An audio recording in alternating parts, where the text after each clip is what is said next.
keterangan kepada 5 orang ya sementara ini, yaitu kepada yang bersangkutan Bu Herianti, kemudian Pak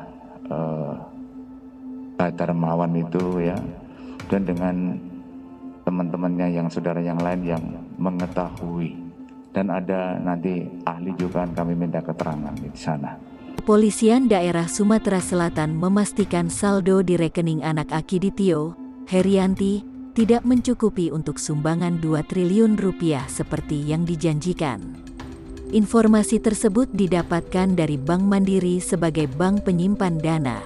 Namun Bank Mandiri menolak untuk menyebutkan jumlah saldo dalam rekening tersebut.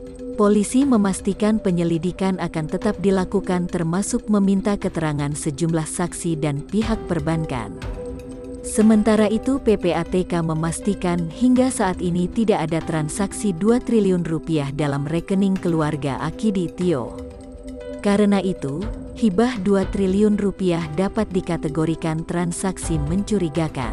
Selain itu, PPATK juga menyatakan akan terus memantau perihal sumbangan tersebut karena tidak diberikan kepada lembaga sosial, melainkan kepada pejabat negara, dalam hal ini Kapolda Sumatera Selatan.